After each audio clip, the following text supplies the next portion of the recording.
আজ বিশ্বকর্মা পূজা। প্রায় অফিস আদালত স্কুল কলেজগুলো ছুটি আছে।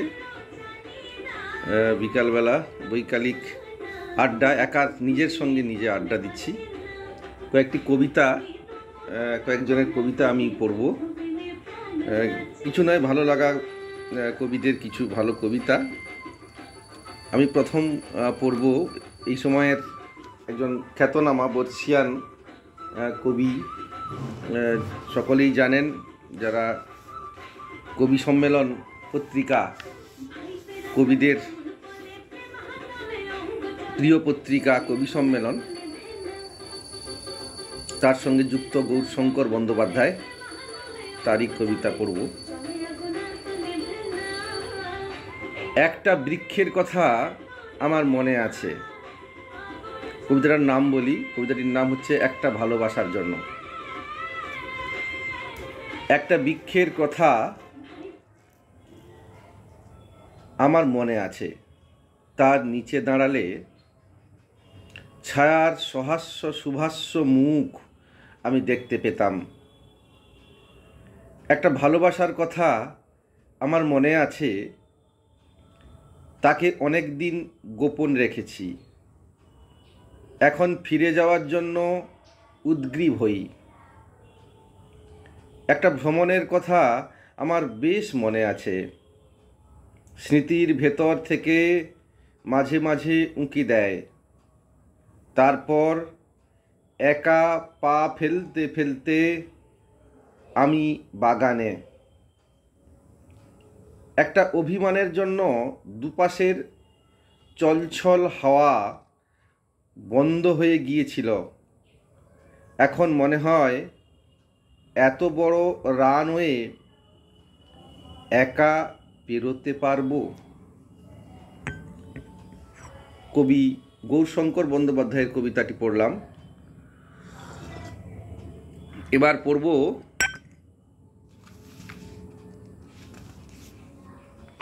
এই সময়ের প্রিয় কবি,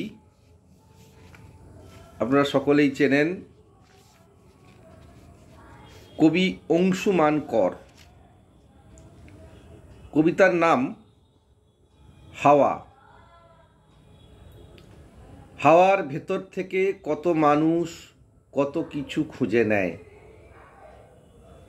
কেউ খুঁজে নেয় পলাশ, কেউ উড়ন্ত অলক, কেউ চুমু, কেউ নৈশব্দ, কেউ ফিসফিস, কেউ বেদনা, কেউ কবিতা, কেউ সারা রাত জেগে থাকার মন্ত্র। শুধু হাওয়ার ভেতর থেকে আমি খুঁজে নিই বৈরাগ্য। কোন দূর দেশ থেকে ভেসে আসা সোনালি হরিণের গন্ধ।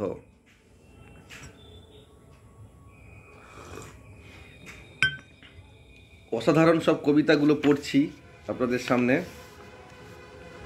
এবারে পড়ব আর এক বিখ্যাত কবির কবিতা, কবি হরপ্রসাদ সাহু। অব্যক্ত কথা ব্যক্ত করেছি যেই। কবিতাটির নাম বলি, ব্যক্ত অব্যক্ত। অব্যক্ত কথা ব্যক্ত করেছি যেই, তক্ষুনি যেন কোত্থেকে এসে একরাশ ভয় আমাকে বলল, সাবধানে থেকো কখন কি হয়। যা দিনকাল বিশ্বস্ত মনে তো হয় না মোটেই, সাবধানে থাকি তবু আঙুলের ফাঁক দিয়ে ঢুকে পড়ে খবরের জল। জল ভেবে চোখে মুখে দিতে যাই, দেখি এ তো জল নয় রক্ত। ভাই ভাইকে মেরেছে, মাকে মেরেছে ছেলে, বন্ধু বন্ধুকে বাগে পেলে এক হাত নয় চালিয়ে দেবে ভোজালি পেটে। জীবনের আর রইবে না কিছু বাকি। আমি কি এতই ফেলনা, সাথে পাঁচে থাকি না, কেবলই তোমার কাছে যাই, এ কথা সে কথা বলে তোমাকে বোঝাই। আমারও মান সম্মান আছে, মান অভিমান আছে, বাতাসে ভেসে আসা কথাদের ছোঁয়ায় সুখ পাই, দুঃখ তবু ভয় হয়, তবু ভয়ে যেন সারাক্ষণ সংকোচে থাকি। কে মিত্র আর কে অমিত্র বুঝতে পারিনি আজও, কেবল স্বভাব দোষেই তোমার রঙে তোমাকে ছাড়াই, নিজ হাতে নিজেই মৃত্যুর রেখা আঁকি, মৃত্যু রেখা আঁকি।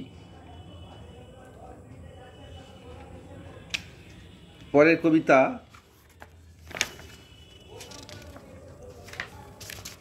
কবি সৌমিত বসু। এই সময়ে পশ্চিমবঙ্গের সবচেয়ে ব্যস্ততম এবং পরিচিত কবি সৌমিত বসু, যার কবিতার নাম যেতে তোকে হবেই জানিস, যেতে তোকে হবেই জানিস। তুমি কি এখনো ভোরের কথাকলি, যেখানে দিন রাত বৃষ্টিপাত নামিয়ে এনেছিল সবুজ ছায়াটিকে, যেখানে চকিতে রাত্রি ভোর। আমি তো স্বপ্নের আদিম তলদেশ, তুমি কি সেই কথা শুনতে পাও? আমি তো মেঘেদের লুকোনো ছায়াছবি, হারানো মেজমাসি লম্বা হার। আমি তো তোমাকেই স্বপ্নে ছুঁয়েছি, তুমি কি এক মাথা ঝাঁকড়া চুল। আমি তো মরে যাওয়ার বাক, বিটোফেন হারানো সুর যেন সুচিত্রার।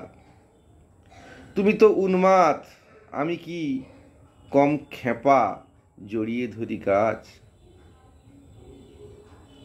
চোখের জল ভিজিয়ে দিয়েছিল পুরনো পাঞ্জাবি, স্বপ্নে দেখা হলে যাবি না বল। অসাধারণ সব কবিতা আজ বিকেলবেলা আমি পড়ছি। এবারে গোটা পশ্চিমবঙ্গের মানুষের কাছে আরেকটি প্রিয় নাম কবি আশিস মিশ্র, সুদূর হলদিয়া থেকে। পশ্চিমের কবিতাটির নাম জানালা। আশিস মিশ্রের কবিতা।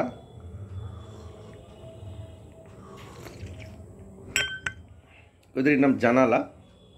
পশ্চিমের জানালাটি প্রতিদিন সূর্যাস্ত দেখে, পূবের জানালাটি প্রতিদিন সূর্যোদয় দেখে। উত্তর ও দক্ষিণে জানালা দুটি আমাদের ঘর সংসার দেখতে দেখতে 100 বছর কাটিয়ে দিয়েছে। মনে করা যাক জানলাহীন আরও 100 বছর আমাদের থাকতে হবে। এরপর সাংসারিক যুদ্ধ তীব্র হবে, নাকি যুদ্ধহীন ঘরে আনন্দে বাঁচব সবাই, নাকি অন্য কিছু ঘটলেও ঘটতে পারে।